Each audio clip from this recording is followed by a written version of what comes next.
Hola, buenos días, buenas tardes o buenas noches, dependiendo a la hora que vean este video. Bienvenidos a Sociología y más, mi nombre es Mauricio. Hoy hablaremos de la sociología y la ciencia, sus vínculos, sus características y demás curiosidades. Nos preguntamos, ¿es la sociología una ciencia? Retomando un poco la teoría de Elie Shinoy, trataremos de hacer un rastreo y explicar un poco sus características y elementos primordiales. Desde sus inicios, la sociología ha intentado aplicar, según en la reflexión de varios autores, los métodos de la ciencia al estudio del ser humano y de sociedades en las que estos han vivido. Su intención va orientada a que todas las ciencias sociales tengan como misión común la utilización del método científico. Esto puede contribuir a la comprensión del carácter del ser humano, en sus actos y las distintas instituciones. También pueden hallarse soluciones a los problemas variables a los que se enfrentan cada uno de los individuos, pero una de las cuestiones en la sociología y su método es que resulta inevitable que los seres humanos dirijan hacia ellos mismos los instrumentos intelectuales cuya eficacia y gran fecundidad han sido mayormente demostradas por muchísimas teorías, como es la de la evolución, la tabla periódica, en el caso de la química, o en el estudio de la exploración y el espacio. Quizás ustedes y yo lo sabemos, pero es interesante mencionar que la reflexión sobre la naturaleza del ser humano y la sociedad, así como las observaciones cuidadosamente realizadas en el siglo XIX, XX y XXI, no son nuevas y no son propias solamente de los científicos sociales. Por ejemplo, ya en los diálogos de Platón podemos encontrar algunas excelentes e interesantes ideas o conceptos como las motivaciones y la conducta de los seres humanos. Podemos también pensar en leer a Maquiavelo, en Su Príncipe o El espíritu de las leyes con Montesquieu. De cierta manera, a los científicos sociales les conviene atender también las conclusiones comprobables y verificadas a la par de las referencias literarias y novelísticas, viendo en ello un interesante método, ya que estas últimas, en soledad, se encontrarían en un estado de incompletud clara. Es por ello que en su rol profesional, el sociólogo buscará la evidencia y tratará en todos los casos las condiciones bajo las cuales resultarían verdaderas unas u otras afirmaciones, que han sido formuladas dependiendo la situación. En la Edad Media se contaba con la idea de que la ciencia era cualquier rama del conocimiento o estudio. Por ejemplo, las 7 ciencias liberales, las cuales eran conocidas como trivium, integradas por la gramática, lógica o retórica, y el quadrivium, integradas por la aritmética, música, geometría y astronomía, aclarando que en los tiempos que corren la ciencia es utilizada en dos sentidos. La primera de ellas es cualquier conjunto de conocimientos basados en observaciones dignas de confianza y organizadas en un sistema de proposiciones generales o leyes.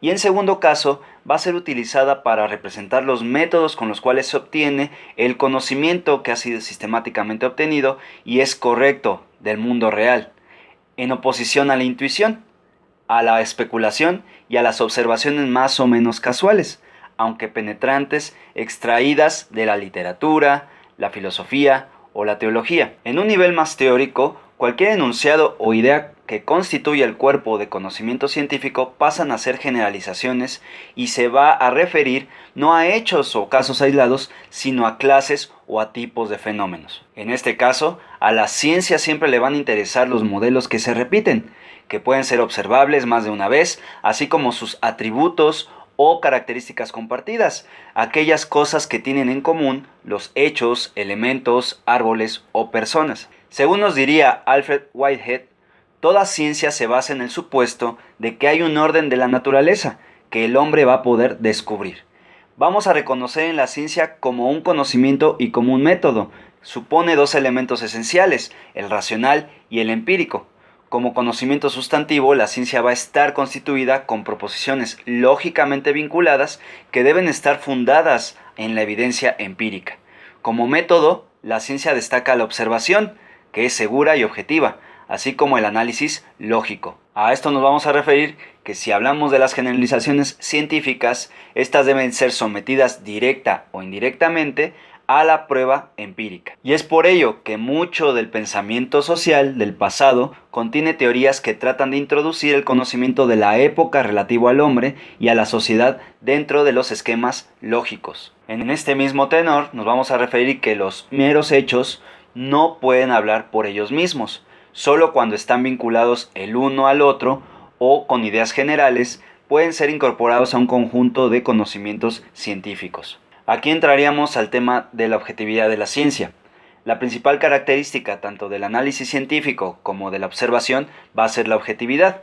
Luego entonces la validez de cualquier conclusión y la seguridad de cualquier observación son o deberían ser independientes de los valores y las creencias de los científicos. El científico trata de seguir sus datos y la lógica de sus análisis, cualquiera que sea el resultado al que conduzcan.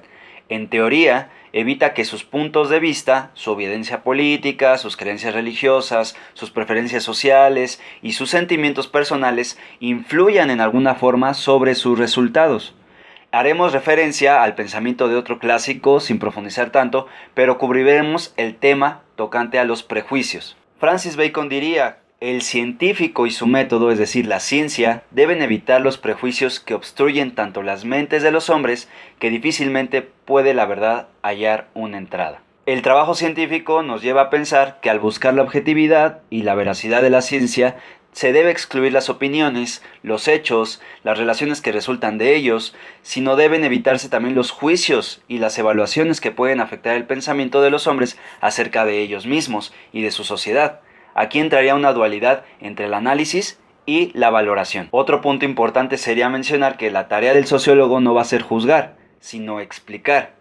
No argumentar a favor de alguna situación dada o deseada, sino examinar las obras de la sociedad y las consecuencias que surgen de las distintas maneras de hacer las cosas. De acuerdo a Robert McIver, un juicio moral, por mucho que podamos estar de acuerdo con él, no puede sustituir el estudio adecuado de las causas. En la búsqueda de la objetividad, en sociología, es difícil lograr, pero no imposible. Implica alguna comprensión sobre nuestras propias preferencias y creencias. Con ello podemos agregar que la objetividad científica puede ser obtenida y apoyada por el mismo estudio sociológico, en la medida en que examinemos la estructura y el funcionamiento de otras sociedades. Se podrá obtener, en consecuencia, una perspectiva más clara sobre la nuestra. Para finalizar, solo queda agregar, más allá de detenernos en algún u otro ejemplo, es que la finalidad de la ciencia es construir la teoría, un cuerpo de proposiciones lógicamente interrelacionadas que afirman determinadas relaciones entre los fenómenos estudiados.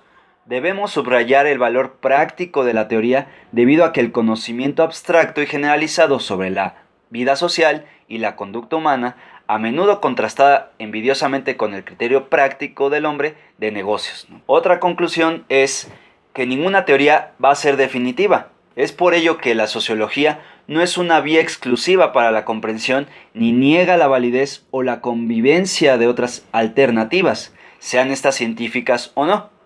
Esta es una vía entre otras, aunque nuestra sociedad actual y compleja puede tener gran significado y valor. Este doble valor existe porque puede enriquecer la comprensión que el ser humano tiene de sí mismo y de su sociedad, y además puede contribuir a la solución de los problemas a que él se enfrenta. Entonces, ¿la sociología es una ciencia? Sí, y solo sí cumple con las reflexiones antes compartidas. Hasta aquí el video de hoy. Si te gustó, puedes dejar tu like, compartir, dejar tus comentarios y unirte a la comunidad que hace este canal de sociología y más.